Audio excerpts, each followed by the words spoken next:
No Brasil, o que se entende por história é marxismo. É esses palhaços tipo Hobsbawm, ou às vezes até assim, como dizer, um materialismo mais elegante, que nem o do Ferdinand Brodel, tá certo? Que, para meu ver, não é um historiador, é um contabilista. Agora, as grandes obras de história mesmo ninguém lê, ninguém conhece. Então, eu fiz aqui uma seleção de 10 obras, que para o meu, claro que é uma seleção subjetiva, mas acho as maiores obras-primas da historiografia de todos os tempos. Claro que ficou faltando, mas se for para reduzir a 10, eu escolheria o seguinte. Primeiro livro, o livro do historiador Leopold von Ranke. Ranke escreve-se R-A-N-K-E, Os Papas. Eu vou dar todos os títulos em português, por quê? Porque, independente da sua língua original, são livros que tiveram várias edições diferentes e várias traduções de várias línguas. Então, você vai procurar equivalente. Se você lê espanhol, você procura espanhol. Se você lê italiano, procura italiano, assim por diante. O livro chama-se Os Papas, a história dos papas.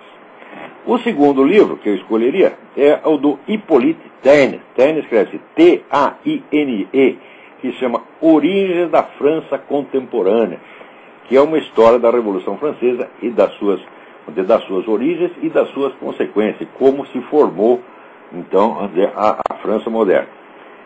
O terceiro é o livro do Frederick Maitland, que se chama O Dia do Juízo, o livro do Dia do Juízo, Doomsday Book and Beyond, o livro do Dia do Juízo e para além do Dia do Juízo, que são vários ensaios sobre a origem da Inglaterra. Isso é também uma maravilha. Quarto livro, eu escolheria Edward Meyer, História da Antiguidade. Esse já é até mais conhecido fora do mundo anglo-saxônico do que o Maitland. Esqueci de soletrar Maitland. Maitland, M-A-I-T-L-A-N-D. Edward Meyer. Meyer é M-E-Y-E-R. História da Antiguidade. Existe também, que eu saiba, existe uma tradução francesa e uma tradução espanhola do Meyer. Quinto, o Jacob Burckhardt. Esse já é mais conhecido, né? A Civilização da Renascença na Itália. Eu acho que isso tem uma edição uma edição portuguesa.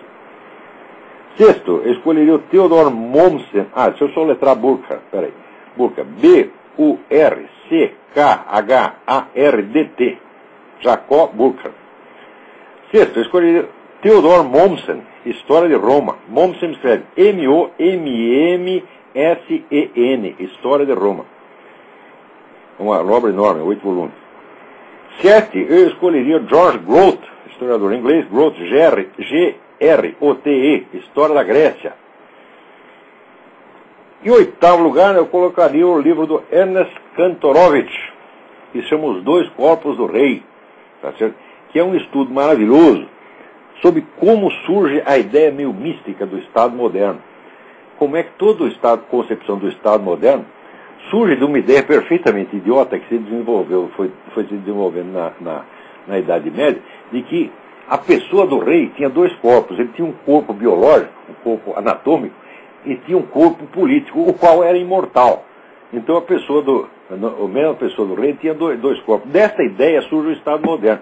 Sei que a ideia do Estado moderno é toda maluca também. Kantorowicz escreve-se K-A-N-T-O-R-O-W-I-C-Z. Ernest Kantorowicz, Os Dois Corpos do Rei. No lugar, infalivelmente, o livro do Johann Huizinga, O Outono da Idade Média, ou O Declínio da Idade Média. Talvez o livro de história mais bem escrito que alguém já fez. Huizinga escreve-se, é o historiador holandês, H-U-I-Z-I-N-G-A, O Outono da Idade Média. Isso eu tenho certeza que tem a tradução brasileira, né? E, por fim, o livro do Modris Eksteins. Eksteins escreve-se E-K-S-T-E-I-N-S, que chama-se Ritos da Primavera. Eu acho que isso também tem uma edição brasileira, mas parece que estava custando os olhos da cara. Então, Modris Eksteins é historiador que nasceu na Látvia, e neste livro ele estuda a Primeira Guerra Mundial do ponto de vista cultural e psicológico, mostrando que ali se enfrentaram duas concepções de civilização. Uma civilização mais conservadora, mais estável, representada no caso pela Inglaterra e pela França, e uma concepção revolucionária, modernista, representada pela Alemanha. E que a derrota militar da Alemanha não significou a derrota concomitante da mesma mentalidade modernista revolucionária, mas ao contrário. Você perdeu no campo militar, mas ganhou no campo cultural e psicológico. Então, esses são os 10 livros de história que eu mais gostei na minha vida. Eu posso estar enganado, mas existem muitos historiadores de profissão, eu creio até que a maioria deles concordaria que esses 10, se não são os absolutamente melhores, estão entre os melhores. Claro que se a gente põe somente 10, a gente sempre comete alguma injustiça. Eu, por exemplo, não coloquei aqui os livros da Regine Pernoud, entre os quais A Mulher no Tempo das Catedrais. É um livro maravilhoso. Tá certo? Também não coloquei a famosa biografia de Frederico o Grande, da Prússia, pelo Thomas Carlyle. Tá certo? Mas se quiser, pode pôr na lista e daí fica 12. A Mulher nos Tempos das Catedrais, de Regine Pernoud. Pernoud escreve P-E-R-N-O-U-D.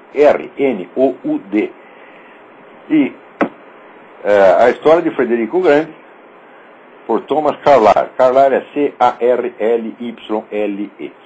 Muito bem. Então, espero ter respondido aqui a esta questão. No Brasil,